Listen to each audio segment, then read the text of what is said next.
Ravi sir, parliament సమావేశంలో భాగంగా ప్రధానమంత్రి నరేంద్ర మోదీ ఇప్పటిదాకా చేస్తున్నటువంటి కుటుంబ పాలన, నెహ్రూ, ఇందిరాగాంధీ గురించి చేస్తున్న వాటికంటే కూడా చాలా అగ్రెసివ్గా మాట్లాడారు పార్లమెంట్లో, అంటే లోక్సభలో, రాజ్యసభలో.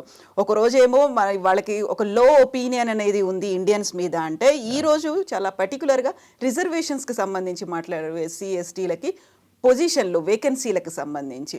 సో ఈ మాటలు ఇప్పుడు వదిలిపెట్టేలా లేవు కదా సార్, ముందు కూడా ఇదే కంటిన్యూ అవుతుందా నెహ్రూ పరివారం? వాస్తవంగా అంటే నెహ్రూ ఫ్యామిలీ, ఇందిరాగాంధీ, లేకపోతే వాళ్ళ గాంధీ ఖాందాన్, వాళ్ళు పాశ్చాత్య సంస్కృతిలో పెరిగిన వాళ్ళు.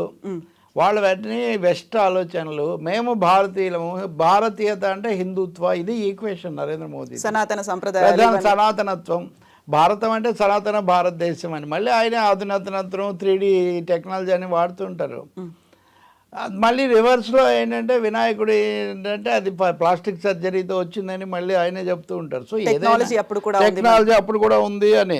కాబట్టి అంటే ఎవరైనా వినాయకుడిని పూజించే వాళ్ళు ఆయన సహజంగా అలా ఉన్నాడు అని గౌరవిస్తారా, లేదా ఆయన ప్లాస్టిక్ సర్జరీతో చేశారని నాలంటాడు ఎవడని చెప్తే ఊరుకుంటారా వీళ్ళు? అంటే ఈ దేశంలో చలామణి అవుతుంది. ఒక మాట అండి, రాజకీయంగా విమర్శలు చేయటము, అభ్యంతరాలు చెప్పడం వేరు, కానీ పని కట్టుకొని నెహ్రూ బ్యాషింగ్ అనేది నరేంద్ర మోదీ అలవాటు చేస్తున్నారు.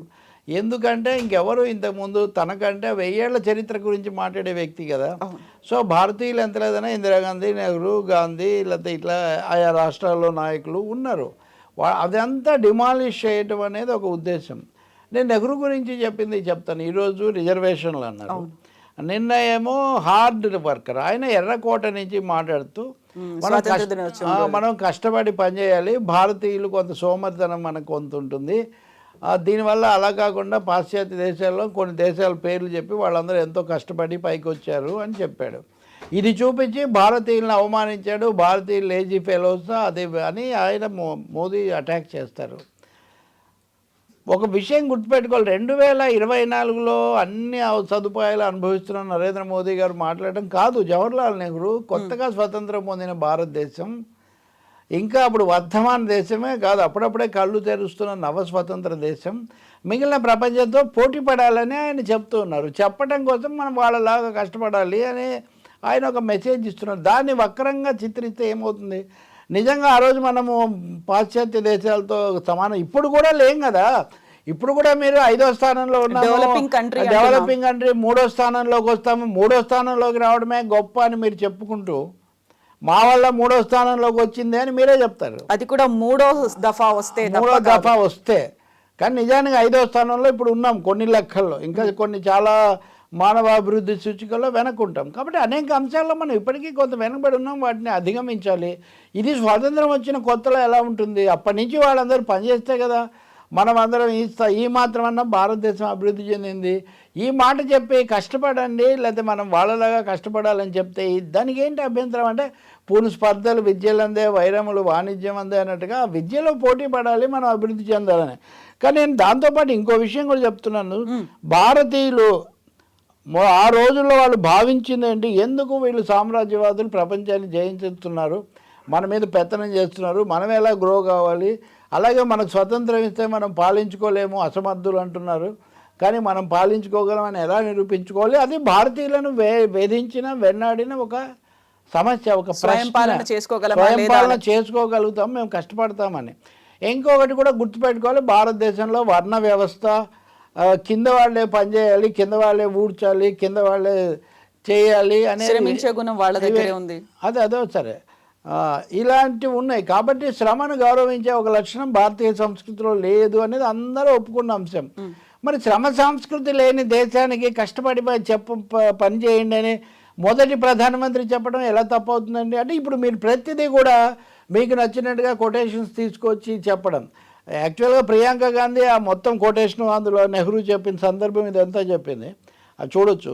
కానీ అంతకంటే నేను స్వామి వివేకానంద కూడా ఇవే మాటలు చెప్పాడు. నెహ్రూ ఏ ప్రసంగం అయితే చేశారు అని మోదీ తప్పు పడుతున్నారో, వివేకానంద అంతకంటే తీవ్రమైన భాషలో చెప్పాడు. 2 రకాలుగా చెప్పాడు ఆయన. మీకు తెలుసు కదా, భారత యువజనులారా అన్న ఆయన ప్రసంగం చాలా ప్రసిద్ధం. అందులో ఆయన మొదటిది శీలము, రెండవది సవాళ్ళు, మూడవదేమో శ్రమ గౌరవం, 3 చెప్పాడు ఆయన. 3వ పాయింట్గా చెప్పిందే భారతదేశంలో శ్రమ గౌరవం అని చెప్పి చాలా స్పష్టంగా చెప్పాడు అనమాట. అంతకుముందు కూడా మనం ఎలా పైకి రావాలి మనం అనే దాన్ని చెప్తూ శ్రమ గౌరవం విషయంలో ఆయన ఏమన్నాడు, వివేకానందుడు మాట చెప్తున్నాను, నెహ్రూ అని ఆయన ఏదో అంతకంటే ముందే జరిగిన as I was telling you yesterday, Jawaharlal Nehru discovery of India అని భారతదేశాన్ని మనం ఎలా తెలుసుకోవాలి, ఈ సంస్కృతిలో ఉన్న గొప్పతనం ఏంటి, చాలా వరకు ఈ మినిస్ట్రీ ఆఫ్ కల్చరు ఇట్లాంటివన్నీ నెహ్రూ హయాంలో ఏర్పడినవే. వాస్తవానికి హరప్పా మొహంజదారో ఇట్లాంటివి బ్రిటిష్ ప్రభుత్వం కాబట్టి ఇవి నిర్లక్ష్యానికి గురవుతున్నాయి, స్వతంత్రం వస్తే మన ప్రాచీన సంస్కృతి మనం చాలా గొప్పగా పెట్టుకోవచ్చని కూడా నెహ్రూ ఆ పుస్తకంలో రాస్తారనమాట.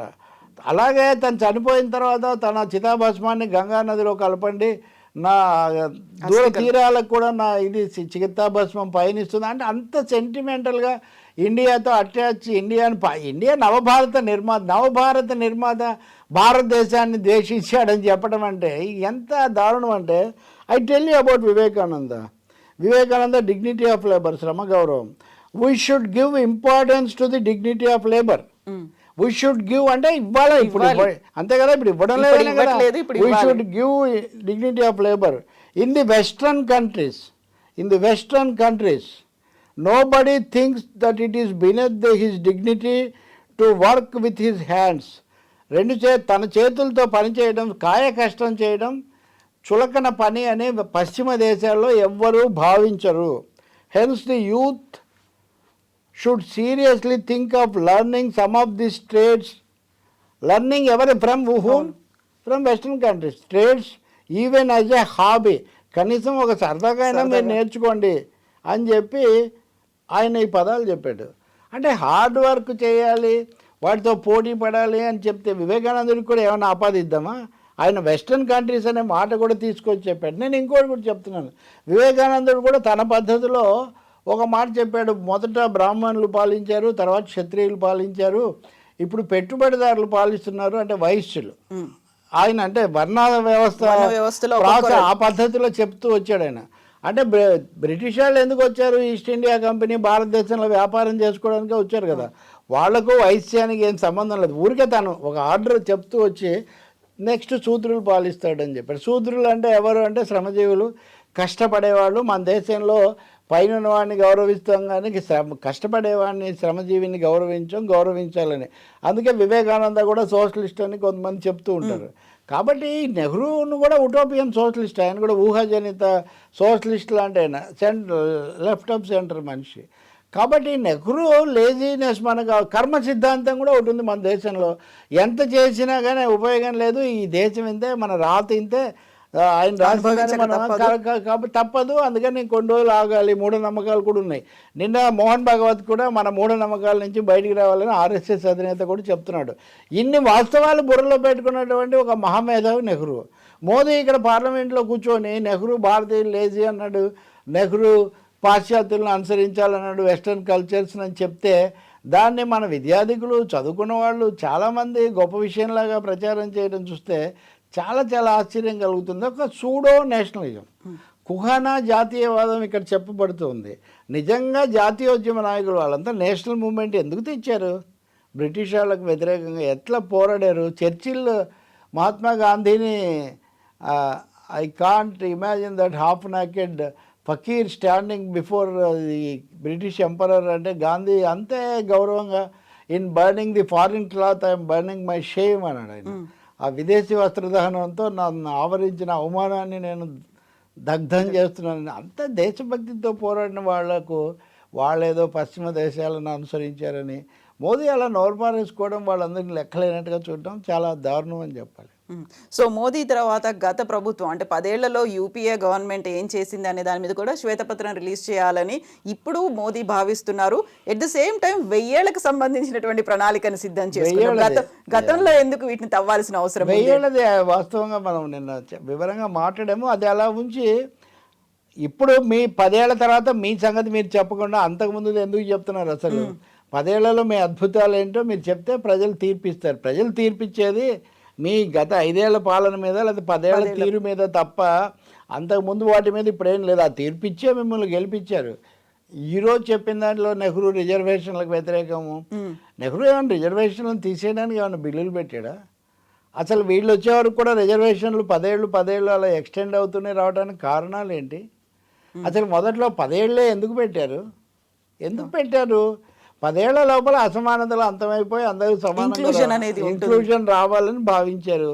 మన వ్యవస్థ దారుణమైంది కాబట్టి ఇప్పటికి కూడా మనం దళితుల పట్ల, అణగారిన వాళ్ళ పట్ల, మహిళల పట్ల అసమానతలు చూపిస్తున్నాము.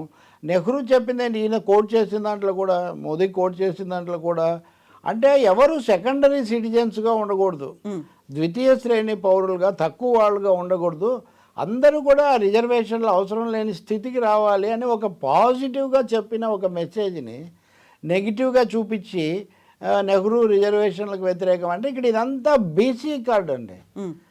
బీసీ రిజర్వేషన్లకు కాంగ్రెస్ వ్యతిరేకం, మేము బీసీల కోసం ఉన్నాము, నేను పెద్ద బీసీని. అలాంటప్పుడే కాంగ్రెస్ కూడా అడుగుతుంది కులగణన ఎందుకు చెయ్యరు అనే మాట. అందుకని వాళ్ళు అడిగితే మళ్ళీ కులగణన అనేదాన్ని వీళ్ళు వ్యతిరేకిస్తారు. కాబట్టి మోదీ బీజేపీ రాజకీయాల కోసం మాట్లాడే ఈ మాటలన్నీ అవి చరిత్రను ఒక విధంగా వక్రీకరిస్తున్నాయి. రెండవది భారతీయులు గౌరవించేటటువంటి నెహ్రూను కూడా, నెహ్రూ వ్యక్తిత్వాన్ని కూడా చాలా తప్పుగా చూపిస్తున్నాయి. గాంధీ గారి బదులు గాడ్సేని పూజించాలని చెప్పే వాళ్ళకు అసలు దేశభక్తి గురించి ఇవన్నీ మాట్లాడే పరిస్థితి ఎలా వస్తుందో మనకు అసలు అర్థం కాదు. గాడ్సేలో దేశభక్తిని చూస్తారు, కానీ నెహ్రూలో మటుకు దేశ వ్యతిరేకతో లేకపోతే దేశాన్ని చిన్నబోచడమో చూస్తారు. ఇంత చేసి ఆయనకున్న బిరుదు ఆర్కిటెక్ట్ ఆఫ్ మోడర్న్ ఇండియా, నవభారత నిర్మాత అని. మోదీ గారు ఆలోచించాలి ఇట్లాంటివి. మరి అలాగే కనీసం మోడీని చాలా విమర్శనరహితంగా ఆరాధించే వాళ్ళైనా లేకపోతే కీర్తించే మేధావులైనా ఈ వాస్తవాలు కూడా ప్రజలకు చెప్పాలి. వివేకానందుడి కంటే, జవహర్లాల్ నెహ్రూ కంటే వీళ్ళేం గొప్ప దేశభక్తులేం కాదు. Thank you sir.